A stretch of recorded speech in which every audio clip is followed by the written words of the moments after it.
Understanding the why behind implementing OKRs in an organization is crucial before starting the process. And this is where we start with our clients. OKRs are more than a goal-setting tool. They represent a shift in how a company aligns and measures success.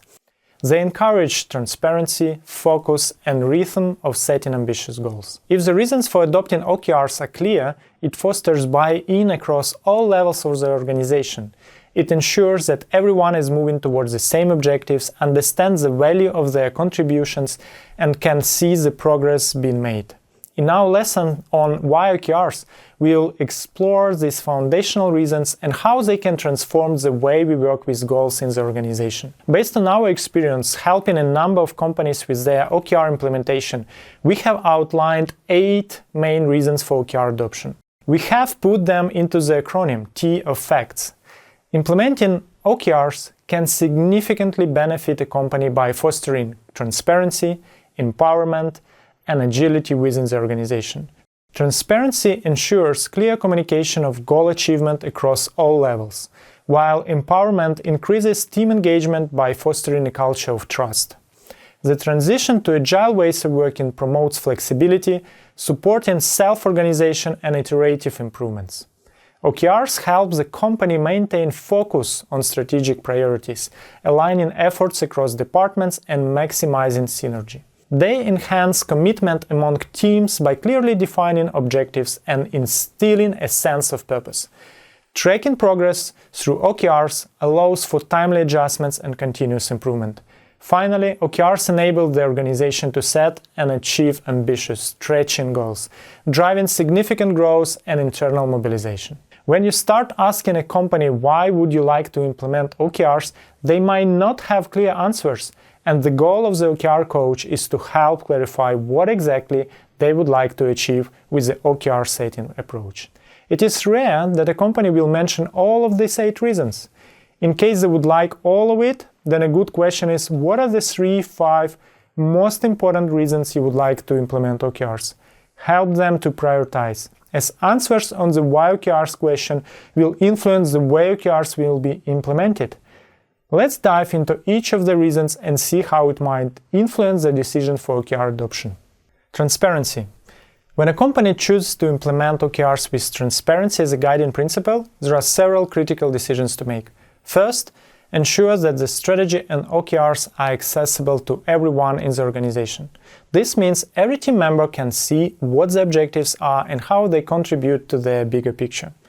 Secondly, regular updates on progress must be communicated across the company. This is not just about sharing successes, it's about being open regarding challenges and learnings too. Lastly, granting everyone access to the OKR management tool democratizes the process. It allows everyone to track progress in real time, fosters a culture of accountability, and encourages active participation in the company's growth and success journey. Empowerment. Now let's look at decisions to support organization if empowerment is one of the driving reasons for implementing OKRs. Firstly, it is vital to give teams the space to self-align and make decisions. This enables them to set their own OKRs that they think are important, fostering ownership and engagement.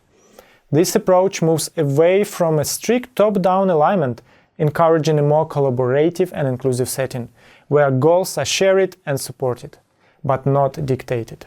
Additionally, fostering a culture that accepts failure as a part of the learning process is crucial. It's about creating psychological safety where team members feel confident to take risks and innovate without fear of negative repercussions. This environment encourages experimentation, learning, and ultimately a more dynamic and resilient organization. Agility. Many companies that are in agile ways of working see a need in adjusting their goal-setting approach to support agile values and principles. Implementing a short OKR cycle, typically a quarter at most, ensures that goals are adaptable and responsive to change. This flexibility is key in agile environments where adaptation is frequent and rapid. Moreover, promoting team ownership over OKRs rather than individual responsibility aligns with agile principles fostering collaboration and shared accountability. This shifts the focus from the solo achievements to collective progress and success. Lastly, Integrating OKRs into the prioritization of the backlog is essential. Also, OKRs can be aligned with product vision and product goals. OKRs should ideally guide the work that teams select from the backlog, ensuring that most of the tasks contribute to strategic objectives. Okay, so we have looked at T part, now let's dive into facts part. Focus. When a company decides to implement OKRs with the aim of enhancing focus, several deliberate choices must be made. First, the organization should opt for a limited number of OKRs. We recommend having no more than 3 objectives for each level of the organization, and ideally around 3 key results for each of the objectives.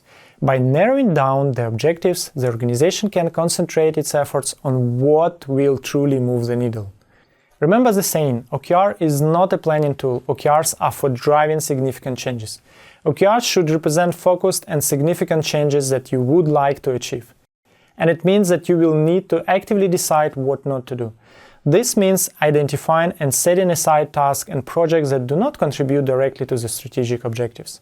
Alignment. For organizations seeking alignment through the implementation of OKRs, certain strategic decisions stand out. Firstly, in case of dependencies, cross-departmental and team setting for OKRs is essential.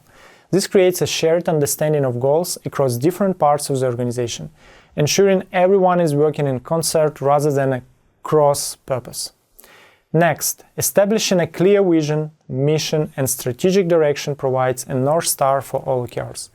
When these elements are well communicated and understood, it is easier for teams to align their OKRs with the company's overarching goals. Finally, regular alignment meetings are key. These meetings serve as touch points to ensure all teams remain synchronized, can share updates, and make necessary adjustments to stay on track. Later, in the OKR alignment models lesson, we will deep dive at the 3 different models that can be used for aligning goals. Commitment. When a company is looking to implement OKRs to foster commitment, several strategic decisions are essential. Leadership must lead by example and serve as a role model in using the OKR framework. This demonstrates the importance of OKRs to the organization and sets the standard for engagement and utilization. Additionally, it is critical to ensure that teams have the necessary resources to pursue their OKRs. Without the proper support, even the most committed teams can be hindered in their efforts to achieve their objectives. Furthermore, providing comprehensive training on the OKR framework equips teams with the knowledge and skills they need to effectively set, manage, and achieve their goals. Tracking. For companies prioritizing tracking as a part of their OKR implementation, a few strategic decisions are essential. First, investing in proper OKR management tool is key. Such a tool should not only facilitate the setting and updating of OKRs, but also allow for monitoring progress and analyzing results in real time. Next, establishing a routine for regular OKR check-ins is crucial. These review sessions, whether weekly or monthly, will enable teams to assess their progress, address any roadblocks promptly, and realign their efforts as necessary. Finally, it is imperative to create transparency in reporting. This means ensuring that OKR progress reports are accessible to all stakeholders, fostering a culture of openness and accountability. Stretching. When implementing OKRs, to encourage stretching and aiming for ambitious goals, a company needs to consider 2 key decisions. Firstly, instituting a grading system where achieving less than 100% of the objectives is still considered successful.